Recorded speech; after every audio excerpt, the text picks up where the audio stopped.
Hello guys, good evening. Good evening mga langga ko. Ayan, gagawa po tayo na sa ilalim na ni Pangulong Bongbong Marcos. balinsuso. Kahit hindi pa nabubuksan ang tulay, sumailalim ito sa Pahinaan ko lang po yung TV yan. retrofitting o pagpapatibay para maiwasan ang pagbuho. Paborito po natin itong balinsuso guys. Ito po ay malagkit na may niluto sa gata. Ayan. Masarap po ito pang kape guys. Ayan. Paborito po ito namin sa aming probinsya. Ayan. Talagang paborito ko po ito. Sarap po nito sa kape. Tawag po sa amin ay butong sa Iloilo. Pero dito po, sa Maynila, ang tawag ay balinsuso. Ayan po, oh. Ayan.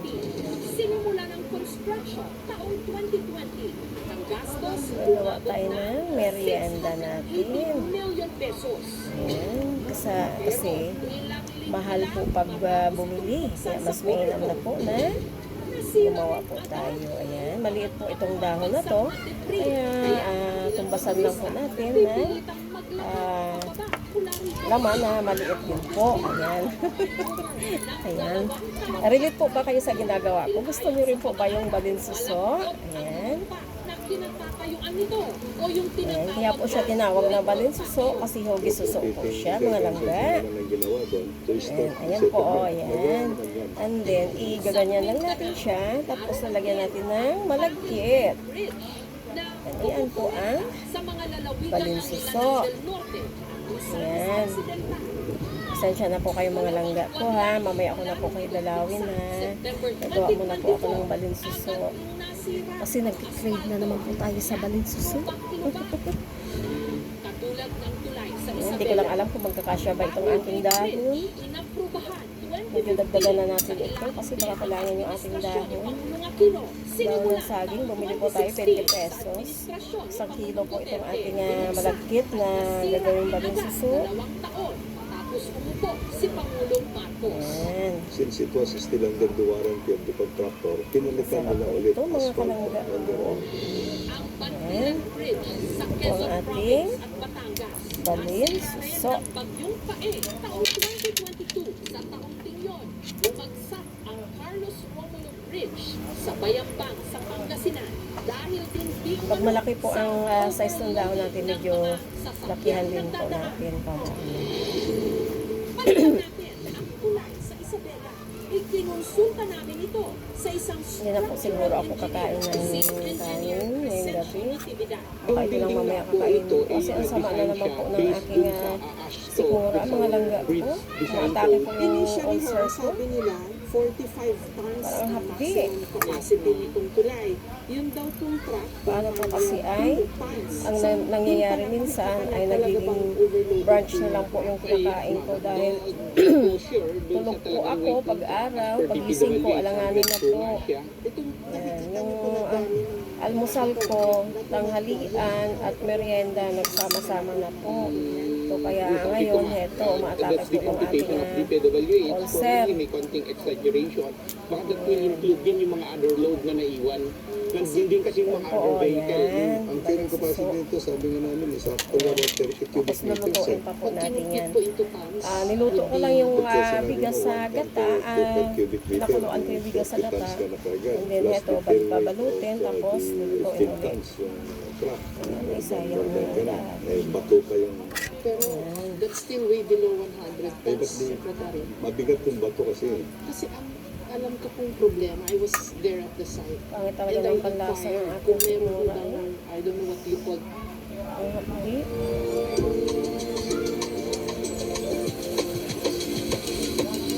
My Everyday Premium. Premium linen shirt. Sarap itong bukas sa kape guys.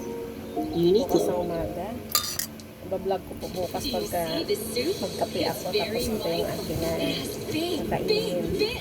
Do you see the way I eat the soup? Butong. Very cutesy, very Butong sa Ilonggo. Dahil ako po ay isang solid na Ilongga. Need a long tax? Ayan. Mabilis mag-loan sa Maya. taga Rojas, Iloilo po ako. Dahil bakit ko po nasabi na Rojas, Iloilo? Dahil meron po kaming bahay sa Iloilo, meron din po kaming bahay sa Rojas. facility. But I've seen that in some highways like Kenon. Makikita mo kung anong way. Parot parito lang po kami. Eh, Ayan. that area, wala daw pong ganun eh. Wala kami doon because this bridge, by the way, this bridge has not been Ayan, ang liit po kasi ang liit po ng dahon. Bagay-bagayan na lang po natin para hindi masayang yung dahon. formal turnover. Paano kaya yung secretary, your bridges can only carry so much. Pero wala naman pong pangtimbang. Ang mahal po kasi pagka bumili ka dyan, actually meron pong naglalako nito dito. Kaso nga po, ang mahal. Tapos hindi ka satisfied dahil na all the weighing stations among 12 pesos po yung isa, maliit lang. Mas mainam na po na gumawa ka. Talagang masasatisfied ka po. Hindi po ba? Ang principle kasi nito mahaba yung Gawa na lang tayo para kung solo-solo at niya, least makakain pa yung ating That's pamilya. why naglagay tayo ng arc na may mga tension rod to help carry actually ito. So hindi lang pala design yung arko. Kaya hindi siya aesthetic. Meron pa tayong tinatawag na transfer of load. Yung load na binubuhat nung deck slab natin, transfer siya. Since bumigay na yan, hindi na niya kakayanin yung load nito. Dapat may other team na magbabantay din. Mag-check dun sa ginawa ng design, mag-check nung ginagawa ng contractor, aside from DPWH, lahat mga special project ito. We are actually trying to Kumain na po ba kayo, mga kalangga ko? participation of the Yes. Association of Structural Engineers in the Philippines Ano ba yan? to help us out in the process of determining the structural stability of the bridge now so that we can proceed with the reconstruction of the damaged portion or adjust the structure in itself. Hindi masyado na ano yung dahon. Saying this to mga Nakuluan ko infrastructure po na ito, ito na mga langga. ginastusan po ng Hindi siya masyado na. billion-billion, nagiging objects of Okay na yan. ridicule. Sayang ang gaas. Oo, Ang kasi mahal na po ng gaas nakikita ngayon. nila, Nasa hindi 1,000 na po. issue sila.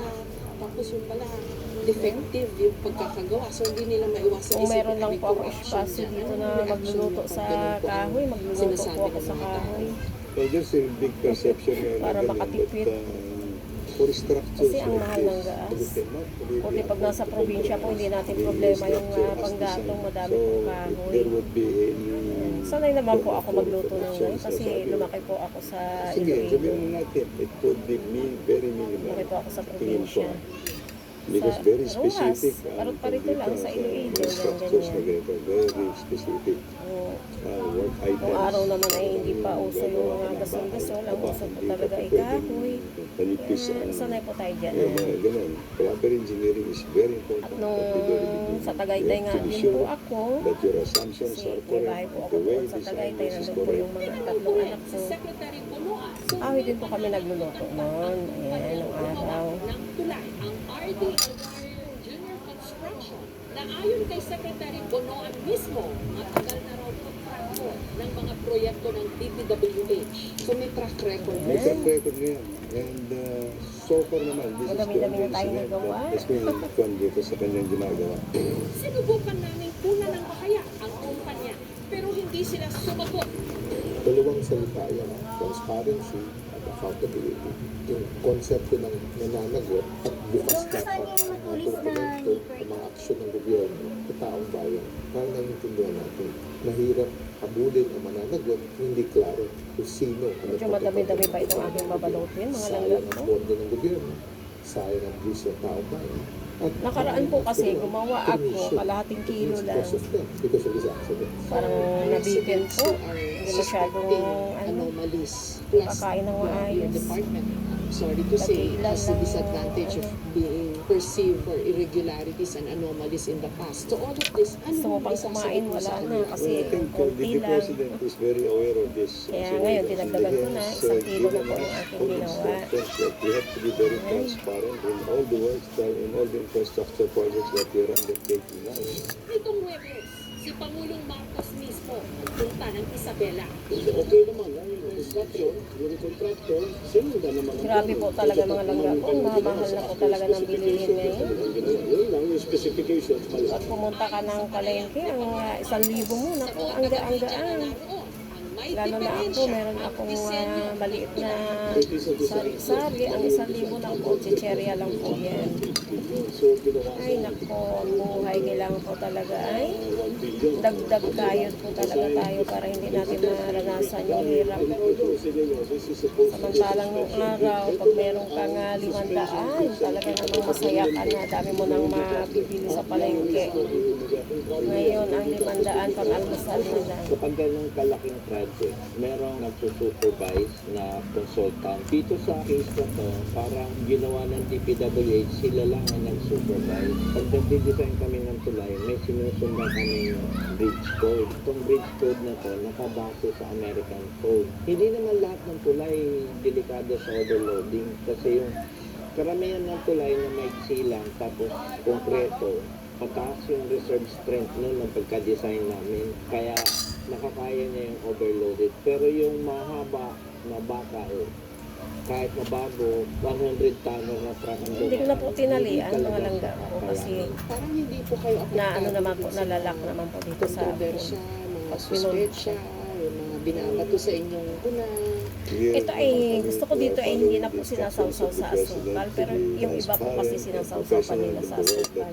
Pero ako hindi na po, kinakain ko na lang na walang asukal. dating Secretary Malinamnam na po kasi siya eh, kasi nilagyan ko naman po ito ng asin. Duterte ay ngayon Asin po. Senador Mark Villar Ang nilagay ko at saka nilagyan ko po siya ng kaunting mani para medyo may palamuti naman po siya. nangyari. Ayan po. Ito ng maayos o Po ba? Ayan. Kaya tayo na tiwalian. Sino kakanin. dapat managot? Ayan. We will try May isa pa also po to see akong if the namimiss na kainin. the truck driver or the So, truck owners. hindi po Kasi ako pumasok bihasa sila gumawa ng doon. light vehicles were allowed Yung to pong pass. puto na Nakapaskil, nakapaskil on both ends of the bridge. But only light yung pong vehicles ano, are yung allowed. sa Heavy atin, vehicles are yung not allowed. Wala kami nakita talaga. Walang kulong pinapartner natin sa That time, batchoy. hindi pa Yan. Namimiss ko na po yan, yung binabalot sa dahon. Yan. Meron po yan dito, kaso nga lang harena.